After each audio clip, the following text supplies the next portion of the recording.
Welcome to the Executive Podcast, the show where we talk to the individuals behind the scenes of successful businesses. They provide us with valuable insights, tips, and their unique perspectives, which have fueled both their successes and challenges. In this episode of the Executive Podcast, we speak to Eleanor Bradford, the Head of Corporate Communications at Spey. Spey is a PR and marketing agency headquartered in Speyside, with supporting offices in the historic Port of Leith. Spey provides consumer and corporate PR, social media and content services in Scotland and beyond. Eleanor herself has had a varied career, having worked as a journalist and spending a spell at the BBC before going on to PR. She's also put herself out there after she went through an adoption crisis that saw her both scrutinised and praised in the media. We talked to her about this and more. Welcome, Eleanor, to the Executive Podcast, and thank you for agreeing to be here. I guess my first question for you is, I want to take you back to first job. What was your first ever job and what were you like as an employee? I think my first job actually was selling glass as a Saturday girl in a department store that was called Owen Owen, which is one of many department stores that no longer exists. But if you know me, you'll know how ridiculous that was, because literally I get through a box of glasses in my own home every 6 months. But the good thing about it was that my boss broke more glass than I did, incredibly. So between us, there used to be a lot of accidents in that department.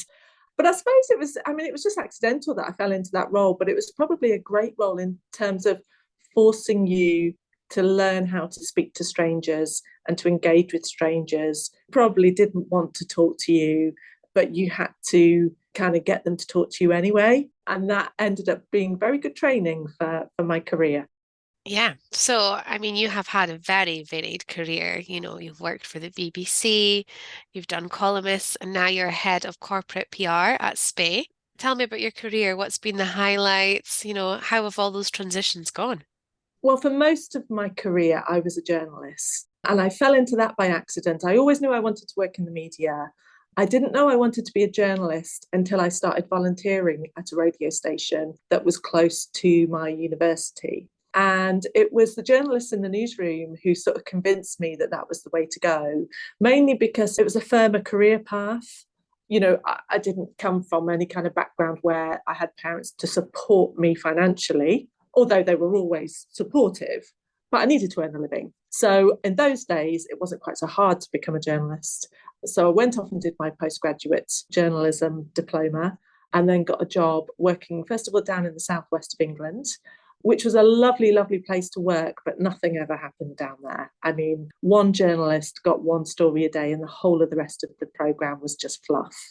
And so after a couple of years, I realised that I needed something a bit more challenging. And I applied for a job in Northern Ireland and a job in Scotland. And this was just before devolution in Scotland. So they were looking for a whole load of journalists to come and help cover devolution. And I got the Scottish job, which actually turned out to be the best thing that could have happened, because not long after, Northern Ireland entered the peace process.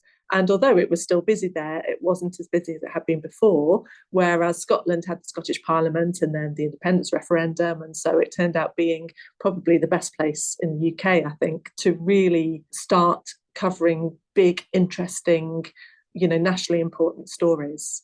And then I became health correspondent for BBC Scotland. Again, sort of fell into it by accident. And that was a fascinating role. Just fascinating. And the thing I think that's a privilege when you're a journalist is that you meet people. Everyone you meet on a daily basis is at a point in their life that's really significant.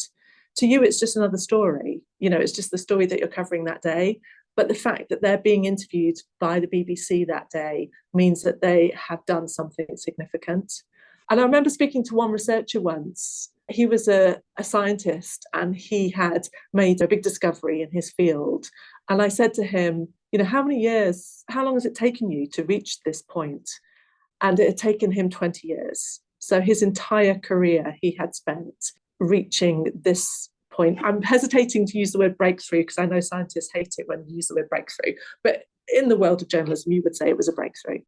And yeah, so that's your sort of daily life. I mean, it can be incredibly traumatic, especially in the health field. I met a lot of people who, had received the diagnosis that no one ever wants to receive, and we're dealing with that. As well as being very humbling, it's very sobering. You realize that we all think, we're going to live forever, and life is short, and life is very fragile. So that changed my outlook on life quite a bit. Didn't meet that many celebs. The ones I met didn't really.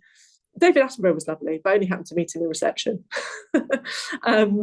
But, not a huge fan of the celebs I met, but I met some incredible people. I met two of the surviving people at that time who'd invented the ultrasound machine. I met the scientist who found the cure for TB. So you do meet some remarkable people. Yes, that was an amazing time in my life. But I just reached the point where I've been doing it a long time.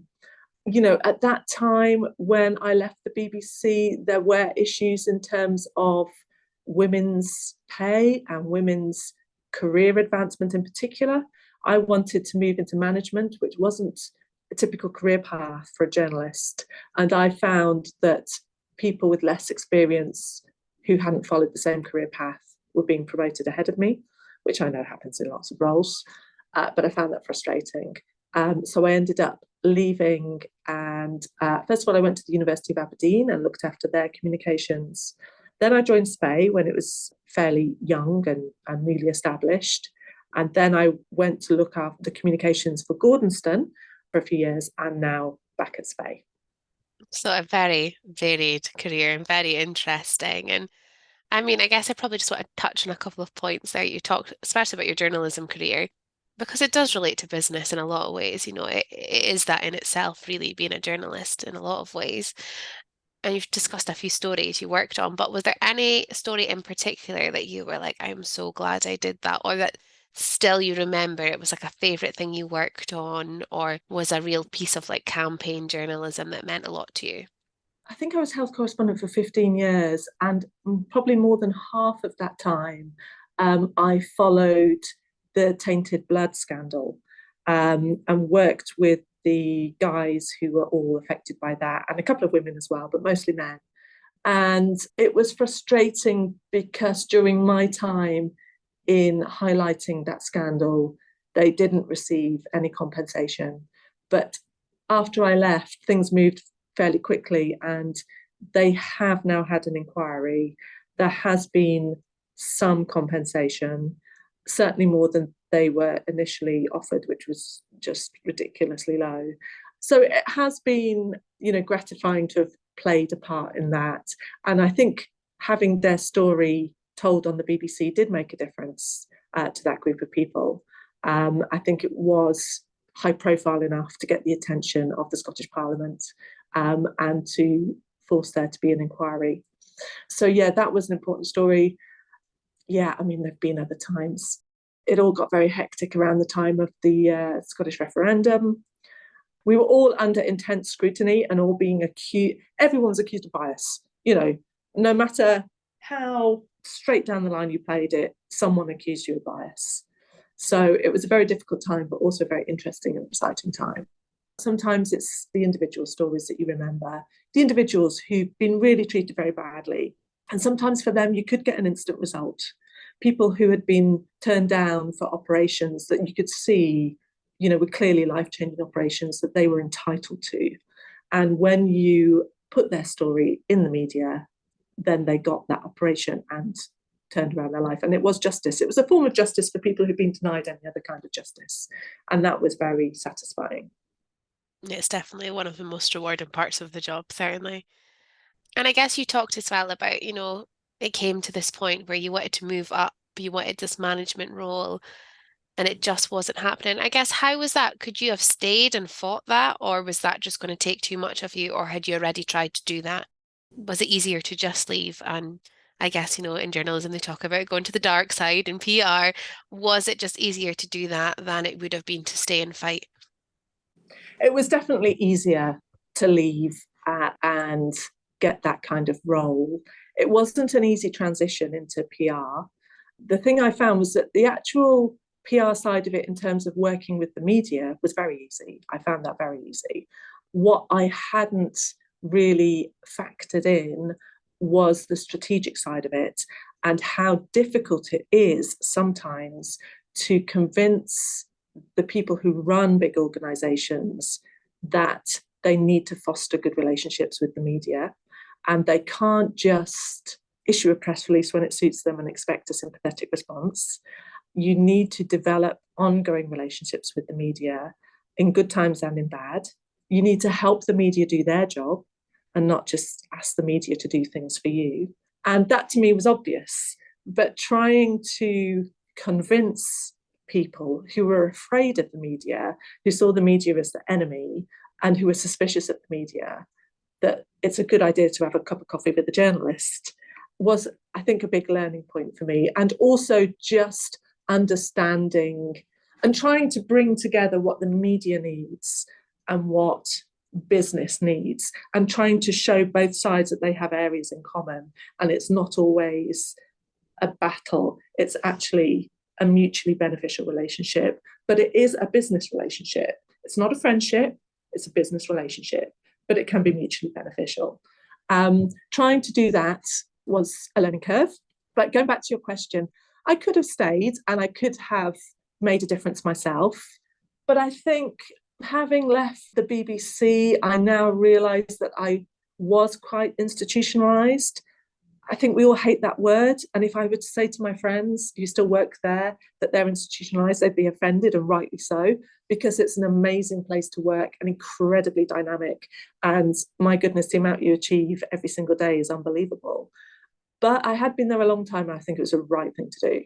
It was the right thing to do, to leave and see different environments. And I wished, you know what, the one thing I do wish is that I wish there was an environment in which more journalists could work in business before becoming journalists, or take a career break and go and work in business before they go back to being a journalist. Because most journalists have never been anything else than be a journalist and have never worked in business. Your understanding of the way the world works is completely different if you even get the slightest taste of, you know, the world outside journalism, and especially perhaps outside the BBC, which is publicly funded. So it's a little bit insulated from funding problems. Yeah, there's maybe not the full reality of what's going on in the outside world and what you're reporting on. Yeah, and I mean, it's a very, very difficult time for the media at the moment in terms of the way it's funded. And that goes for the BBC as well. I mean, actually, it's been really good to see the way the Northern Scot has modernised itself, and the executive newsletter that comes out and things like this, and, you know, making sure that it appeals to different aspects of the communities within the catchment area. That's been brilliant to see, actually. But funding for the news media is really at a crisis point, because everyone expects to get their news for free and no one wants to pay anything for it.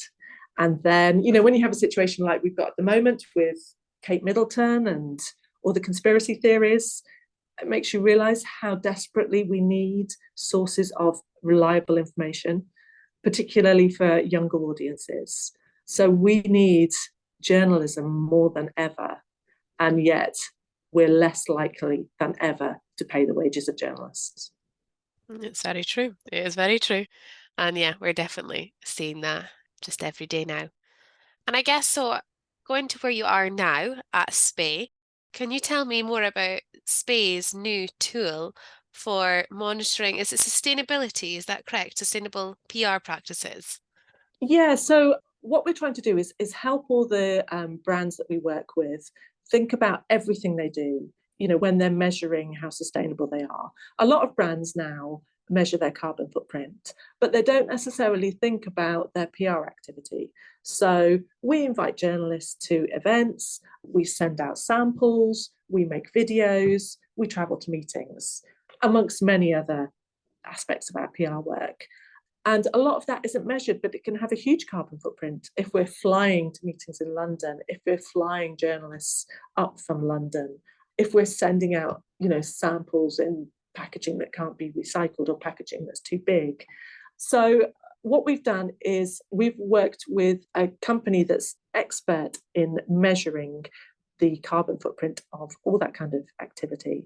And we've created a tool so that when we're planning all these events for journalists, we can advise clients about simple switches they can make to reduce the impact. So yes, you can take the train instead of flying, but actually, if you go in economy class rather than first class, that reduces your carbon impact, because the carbon impact of first class is higher because there are fewer people in the carriage. So there are lots of really, really simple things that can be done that make a big difference. And we think we're the first PR agency to offer this kind of tool. We don't know of any other. The specialist marketing agencies I've already spoken to about this don't know of any other. So we think we're the first, which is quite an exciting thing for a company, from Murray to be able to claim. And, we hope that the brands we work with and new brands that might like to work with us would like to use this tool, as part of their corporate social responsibility and environmental responsibility. It's very forward thinking, especially, where you're based, to be doing that and to hopefully be the first one to have done it.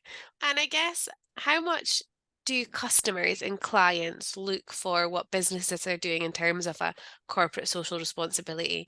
Is that more determinative for people and where they shop than it used to be before? We know that it does. Now, I had all the stats to hand when I was looking at all this over Christmas. At the end of every year, you get lots and lots of reports about consumer behaviour and what's going to influence people's behaviour in the year ahead. And we know that the environmental impact of products are a big driver in the way people shop and what they choose. And obviously, we represent a variety of clients. Some of them have products that you would see in shops, and others are more part of the supply chain. So yes, it's being driven by consumer behaviour, but also there is just the expectation of society now, and also legal constraints that are coming in. So for a whole variety of reasons, organisations are looking at their carbon impact and their environmental impact. But some of them are being a little bit more tricky in the way they measure it than others. So we're just making sure that the whole supply chain is included and not just the bits they want to measure. Unlock exclusive content from all our newspaper titles with the Highland News and Media Digital Plus subscription. Get access to news in your area online through e-edition, or take the headlines on the go with our user-friendly app. With news at your fingertips wherever life takes you, all this for $49.88 a year. Subscribe now at hnmmedia.co.uk to stay informed, connected and engaged with Digital Plus. What is it you enjoy about the job? What does a day in the life look like for Eleanor at Spey? So Spey is a PR and communications agency that is based in Murray, was set up in Murray, but also has an office in the Port of Leith in Edinburgh. And we look after mostly PR, also things like content, things like videos, social media, influencer engagement for a variety of companies in Murray and in Scotland and in the UK. They tend to be in the food and drink sector, in the sustainability sector, and in the education sector. So a typical day for me would be a mixture of working with my team to write media releases for those organisations, having meetings with the organisations to see what's coming up down the track for them, things they want to shout about, issues that are making their life difficult that I think we should highlight to the media, what we call thought leadership pieces, where I'm working with them on opinion pieces and ways in which we can influence the debate. It's really important, I think, a really important part of the PR role is not just to issue media releases and react to things, but actually influence what the media is talking about. And as a former journalist, one of the things I'm always saying to my clients is you have to be involved in that debate to shape it. If you don't get involved, then the debate will become skewed. And that's when we get bad policy. And you can get involved in that debate publicly, or you can do it behind the scenes. But it's just important to get involved. And then we might be talking about a brand video and what we're going to include in that brand video. Yeah, it's very varied. And then sometimes my colleagues are sending out samples of whiskey to journalists who are going to write about that whiskey, or we might be planning an event. We've got an event at the Spirited Speyside Whiskey Festival. So it's very varied. It's particularly varied for me because I oversee, a number of clients and a team that work on all those accounts. Yeah, so every day is different. And then there's always a curveball.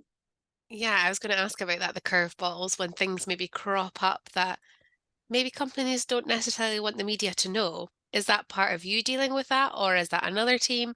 How does that transpire? Yeah, it's we do what's called crisis communications. So we definitely look after that. It's rare that I have a situation with a company where they don't want the media to know something. And I think in this day and age, it's very unwise to think that something you do is never going to become public, especially in the days of social media. So it's more about managing those situations that are almost inevitably going to become public. They don't always, but there is a good chance. And sometimes as well, the way you manage them, and that includes internal communications, which we also look after, the way you manage them can have a big impact on how those situations develop. If you keep your staff properly informed, if you are involving them in the decisions that you're making, if you put your hands up and own your mistakes, I think that can create a very different environment to the one where in an old-fashioned environment, you want no one to know, you tell everyone not to talk about it, you tell your staff not to say anything and not to put anything on social media, and you bury your head in the sand. And that doesn't really work. And again, it's also this issue of coming back to your relationships with journalists as well. That, you don't want to be having your first interaction with a journalist when you're in a crisis. If you have journalists that you've spoken to over a long period of time about all the things that your company is doing, when you are in a situation where you've maybe made a mistake or something has gone wrong, or there's a member of staff that's done something wrong, the journalist is much more likely to see that and within the perspective of all the things you do, and not just the story that they do today and forget about tomorrow. No, I think that's very helpful for a lot of businesses to know. And I guess we maybe see it with politicians as well, though.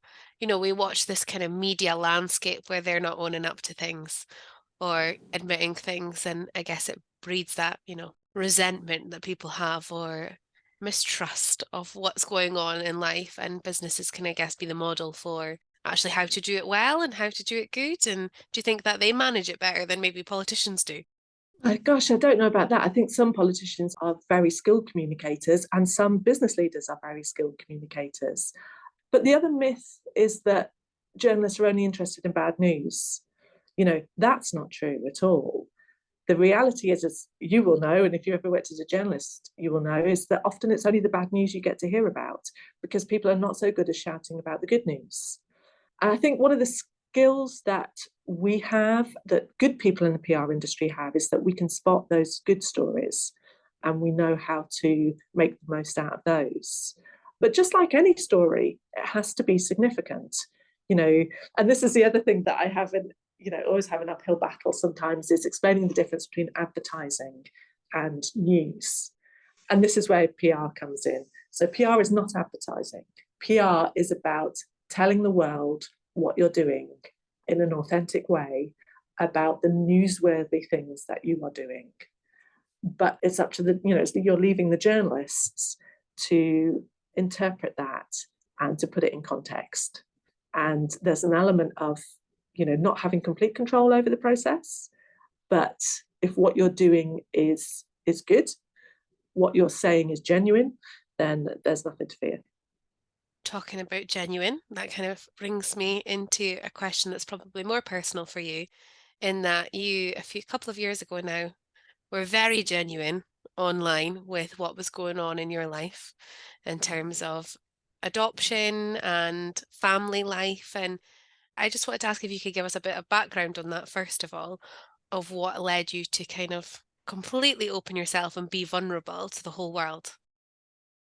Well, I had a column. I still have. I am a columnist with the Press and Journal. And so I write about all kinds of things. And I'd always written, about adoption when it cropped up.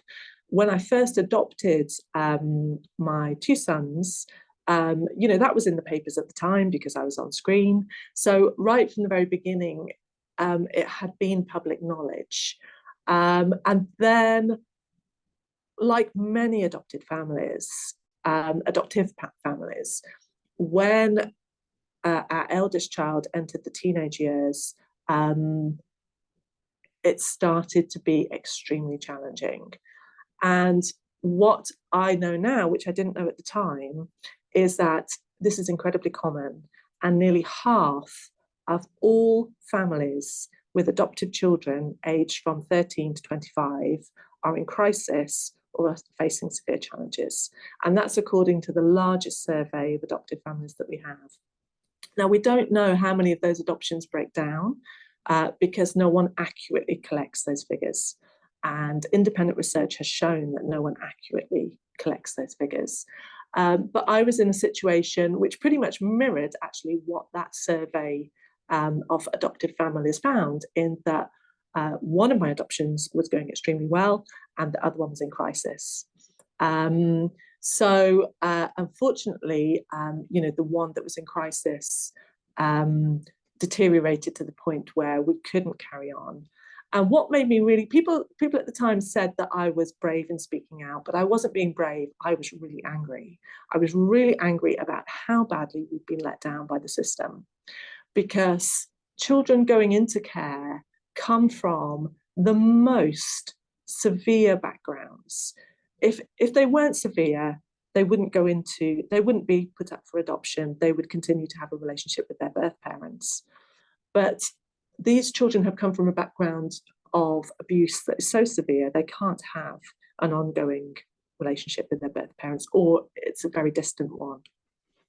And yet, when you become an adoptive parent to them, you think that you'll have access to therapy, to support, to expertise.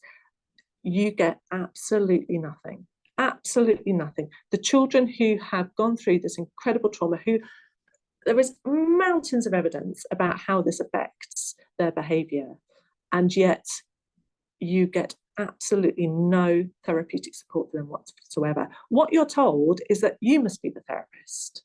So as well as trying to hold down a job and a career and dealing with an extremely challenging child or children, you're then expected to go off and get, basically a degree in therapeutic care. And you're told, it's called therapeutic parenting, which, yes, you need to understand what is going on in your child's brain, but that expectation that you have the skills to deal with it is totally unrealistic. So, our experience was horrific. We're still actually recovering from what we went through, but since going public about that, I have now been in touch with lots of other families who've been through the same thing, and I'm a member of a couple of groups that are trying to they're mainly support-driven groups, but they're also trying to change policy and, most importantly, get accurate figures to get an understanding of how many adoptions are breaking down. Because what seems to be the case is, what we definitely know is that the profile of children entering the adoption system has changed. If you watch these programs, about children who are reunited with, the parents who, gave them up for adoption because they were unmarried, those are lovely programs. But if you look at the age profile of the people involved, that tells you everything about the way adoption has changed, because the children who are entering the adoption system now and over the past, few decades have basically come from a background of severe abuse and neglect, alcoholism, drug use. And they, as a result, they have extreme behavioural issues. So, I will always speak out in support of families. What I would say is that if there are any adoptive families listening to this who have teenage children who are facing severe challenges, then they should understand that they're not alone, and that how common it is. But also what I would say is, both my employers at the time I was going through this, because it went on for several years, really, or for about 3 or 4 years. And I was working here at Spey at the time and also at Gordonstone. And my employers, both of them, were fantastically supportive. And that can be really key. So if you are an employer and you have employees who are adopted parents, then just being supportive. You don't necessarily have to do anything that costs you anything. Just giving them your support, just understanding that they are dealing with behaviour that is so extreme. It's really beyond your wildest expectation. I mean, I know parents who've been left permanently physically injured by their adopted children. I know parents who've been sexually harassed and abused by their adopted children. And that's not to say that that happens in every adoption case, but in the extreme examples, the extreme end of the spectrum, it is extremely severe. So, as an employer, just giving them your support. They may need time off for social work meetings and meetings with the school. The system does not recognise the fact that you have a job and that you can't spend an afternoon every week in meetings with social workers and teachers. But yeah, that meant just having the support of my employers at the time, made a huge difference to me. So that's a small plea from me. No, thank you for that. The question I wanted to ask coming on from that is, you wrote about it and there was a lot of, I guess, scrutiny that came at your decision, at what you'd done, and a lot of anger and people spitting feathers. How did you get through that? I think one of the frustrating things was that I couldn't tell the entire story, and I still can't. So there were things going on that, due to data protection for my son, I can't give the full range of what was going on. Well, I can actually, but you can't publish it. So if anyone sees me out and about and wants to talk to me about it, I'm quite happy to talk to them about it. But I just can't, or news organisations cannot publish that information. So people were judging me on only half the picture, but it was enough of the picture, I felt, that was part of a pattern, as I was explaining, about what adoptive families are going through, that needed to be highlighted. But also, to be honest, what I was getting was lots and lots of people reaching out to me saying, this has happened to us too. We're in the same situation as you. People who that day, the day my column was published, that day had a social worker come to their home to pick up their child because they could no longer care for them because their behaviour was beyond what they could deal with. So although there was a lot of chatter on social media, in a way, being a journalist, I'd always had that. As a journalist, everything you do is scrutinised and picked apart and criticised. And to be honest, a lot of it I didn't really look at. What I do, I think the way to cope with things like that, and again, for business, this might be useful. If you're someone in a business who has a public profile, don't look at all the nasty stuff yourself. Get someone else to look at it and to give you a summary. Get them to tell you if there's anything that you need to worry about or deal with. And if it's just people mouthing off, get them to tell you what the issues are, and that's enough. So I understood that people who adopted themselves were very triggered by what I was saying. I don't think that I gave the impression that adopted children can be picked up and just returned on a whim. That was not, I think, the story that I told at all. And there is also the issue around whether or not I was discouraging people from adoption. I think if there was better support, I think firstly, not talking about the issue does not make it better. this issue is only becoming bigger and only getting worse. So what we need to do is actually talk about it. We need to explain what can be done so that children are not returned to care, because the situation we were in was not, our situation became that extreme because of a lack of support. If it hadn't been for that lack of support, we wouldn't have reached that point. We understood why our child was behaving the way he does. Doesn't mean that you can cope with it just because you understand that this is something that he can't help. So, yeah, it's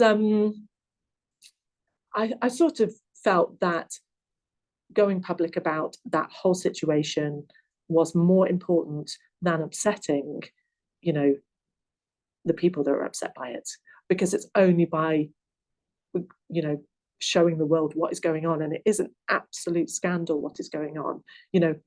Families are, people are losing their jobs over this, their relationships are breaking down, and I know of suicides of parents who have completed suicide as a result of the way they've been treated by the whole system. It is an absolute scandal, and the people who have gone through this are getting angry and are becoming more vocal.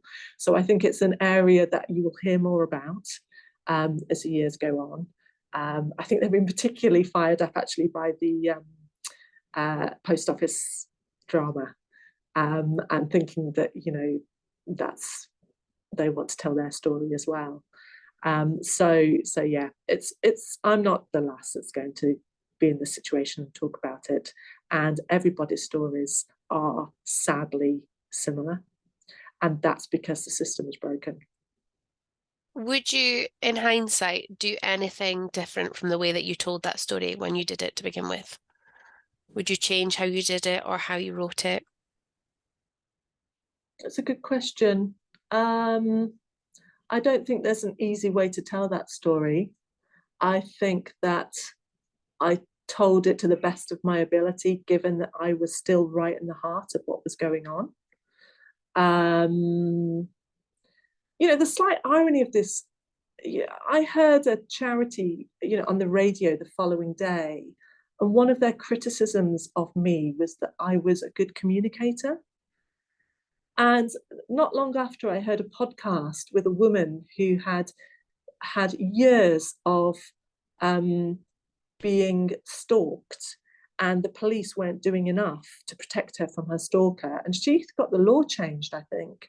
And she was accused of just being a good communicator.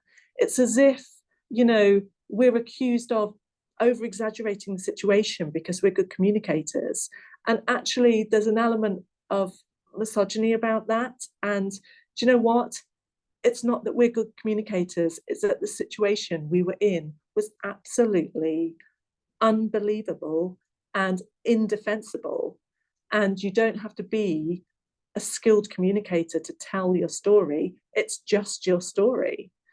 So I think then, I think it's a shame that some of the people who criticised me at the time didn't just reach out to me and see how we could work together to make the situation better.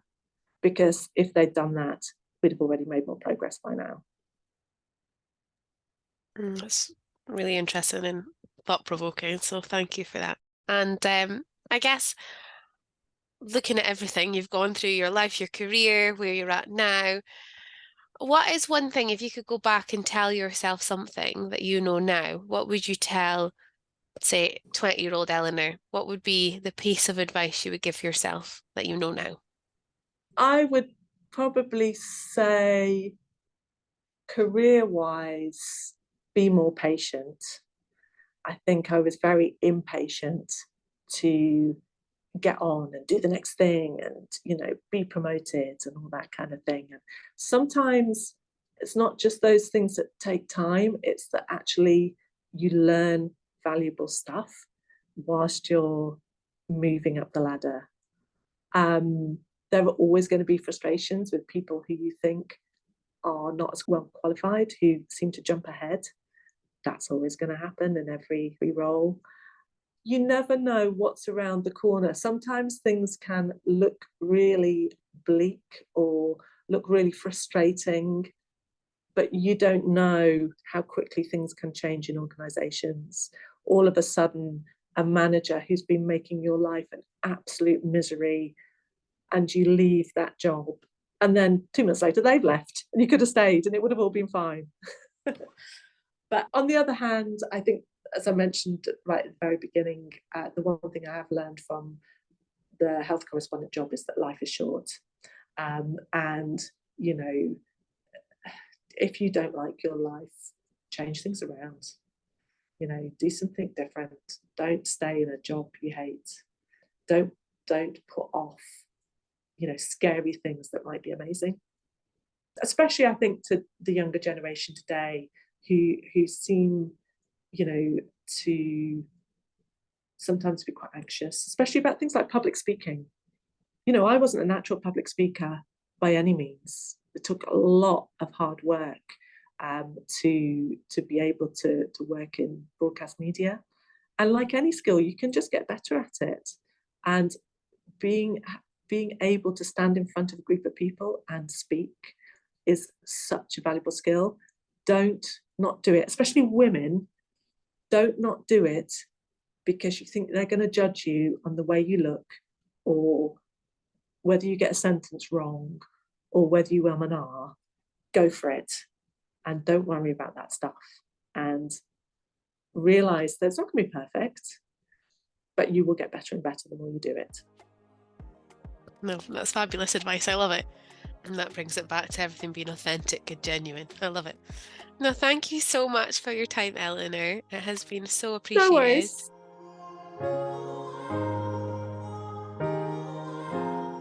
We hope you enjoyed this episode of the Executive Podcast. You can sign up to our free newsletter at hnmedia.co.uk/executive magazine. We partner with stakeholders to keep you up to date with everything that is happening across all sectors within the North of Scotland economy.